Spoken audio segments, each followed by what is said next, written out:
The same central banks that have stolen more than 50 trillion from national treasuries across the planet are now creating a new derivatives fraud through the cap-and-trade carbon tax system that dwarfs their previous Ponzi schemes. We've just watched a financial meltdown in this country, the likes of which hasn't been seen in some time. Now, if people like credit default swaps, they're really going to like the carbon swaps that are going to occur and the carbon future swaps. We spent a full day in this committee last summer talking about the manipulation of the energy futures market in oil. We're going to create, I fear, another such system that people who have an inclination to react dishonestly to systems are going to actually have a new opportunity. Is that not a problem? A select group of central banks are lobbying for the same legislation to be passed worldwide. Once the so-called green economy laws are in place, only global megacorporations and their subsidiaries will be allowed to do business. Van Jones, Barack Obama's first green job czar, has stated repeatedly on the record that the new green economy is only a cover for a complete revolution against capitalism and the total redistribution of wealth. But what Van Jones doesn't tell his sad followers is that the elite are bragging that the modern green movement was designed from its creation to destroy the middle class and transfer all wealth into the hands of a super elite. They're not doing this to uplift the poor. No, the goal is to enslave the planet and usher in a new dark age. Every nation on Earth is in the process of, or has already passed, its own set of carbon tax laws and regulations. If their plan is successful, every nation on Earth will not only pay tribute to the powerful world government, but every facet of human life will be regulated by the technocratic global planners. Under the carbon tax scheme, China, India, Mexico, and over 150 other nations are exempt from the global tax system. You see, the bankers already own and control the third world. Their final target is the middle class of the West. Once they've dismantled the economies of the United States, Europe, and Japan, they believe no one can stand in their way. In short, the New World Order is a global corporate takeover. In their global corporate state, there is no room for individuality, sovereignty, or independence. As their program begins to face more and more opposition, lawmakers and supporters of the man-made global warming hypothesis want laws to be passed, making it illegal to question their theories. Recently, the head of Greenpeace was forced to admit that the Arctic and Antarctic ice caps grow in the winter and shrink in the summer, and that this is all part of a natural process driven by the tilt of the Earth and the Sun. The cosmic radiation coming from space, the amount reaching the Earth is affected by the strength of the Sun's magnetic field. So the magnetic field of the Sun is almost like a gateway controlling the cosmic radiation reaching the Earth. The magnetic strength of the Sun is also related to the number of sunspots. So they are directly related to changes within the inner structure of the Sun. The amount of cosmic radiation reaching the lower atmosphere creates more cloud, right? And cloud forms, you need to have what are called condensation nuclei. That is, little particles around which water can change from water vapor or gas into water droplets, minute particles that are visible in the form of clouds. We've known for a long time that there was more cloud than the amount of particles in the atmosphere, because we assumed it was clay particles and salt particles that were creating this condensation process, but there was this gap. We now realize, of course, it's the cosmic radiation that's doing it. So what the cosmic radiation is doing, controlled by the magnetic field of the Sun, is it's like putting up a screen in the greenhouse and blocking out the sunlight, and of course that then affects the temperature of the Earth.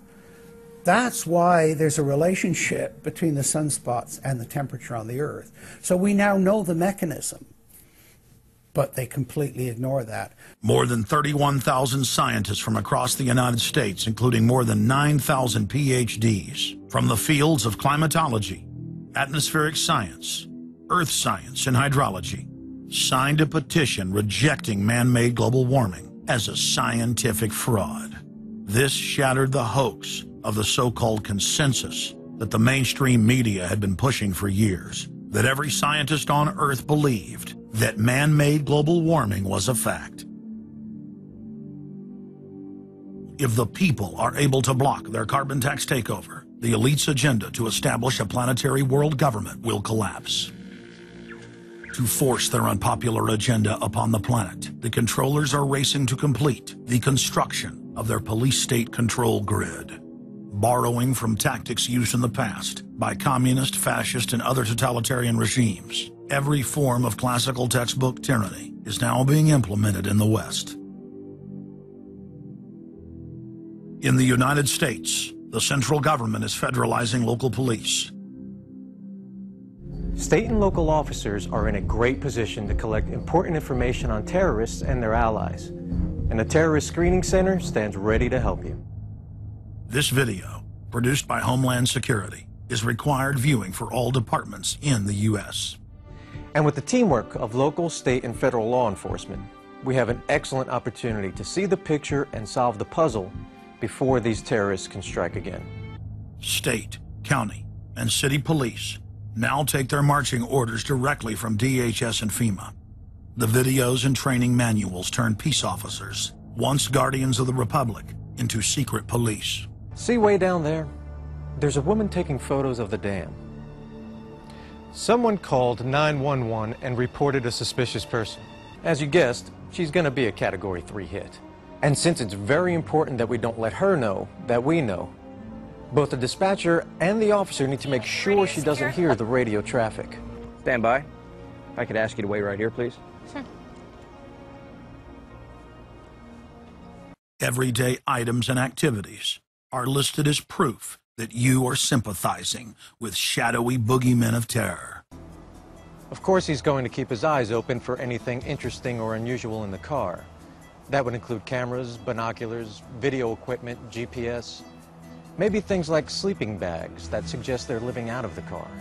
From their inception, Homeland Security and Northcom were set up to dominate the people and the states, not to fight the CIA-created Al-Qaeda. Patriotic members of the military and law enforcement, at great risk to their lives and careers, have sent this filmmaker federally and internationally produced law enforcement manuals, textbooks, documents, and videos. The MIAC report, distributed to Missouri law enforcement, lists gun owners, libertarians, constitutionalists as potential terrorists. The federally written document went on to list Ron Paul, Bob Barr, and American flag bumper stickers as dangerous paraphernalia linked to white supremacists. Even before 9/11, FEMA was quietly indoctrinating local police to have a hatred of the Founding Fathers and everything our constitutional republic stands for. Who was the first terrorist organization in the United States? Who? Founding Fathers. Founding Fathers. You mean Thomas Jefferson? Oh, yeah. You mean George Washington? Oh, yeah. Paul Revere? Yeah. These guys right here, let me ask you something. Did they try to scare people? Oh, yeah. They tried to intimidate the British. Did they use acts of violence? Your founding fathers, my founding fathers, were involved in acts of terrorism against British officials because they systematically had British officials assassinated. In the old Soviet Union, Nazi Germany, and Maoist China, the police's main job was not fighting crime. In totalitarian forms of government, the police are political enforcers, or commissars as they were known in Russia. It's their job to spy on the public and to intimidate the exercise of free speech. Once a climate of fear has been achieved, the public begins to self-censor, to shut down. Once the people have been intimidated to withdraw from the field of intellectual battle, the tyrants have a free hand to expand their oppression and looting of the helpless serfs. The average man and woman is in a trance. They get home from work, they don't even talk to their children. They turn the television on, and they let those corporate messages set the agenda in their lives. If we want a revolution against these social engineers and the scientific dictatorship, we have to start getting back to basics, having barbecues, knowing our neighbors, loving our husbands and wives, spending time with our children, and getting back to real human culture. This false corporate culture has been superimposed over our daily lives. The public is literally under a trance. We have to somehow reach out to them and break them out of this trance. And as the globalists destroy our standard of living and bring in their police state, a lot of people are beginning to wake up and realize that what they've been told all their lives was a lie. But it's essential that we, the people, are there to reach out to our fellow Americans and our fellow human beings and show them the truth.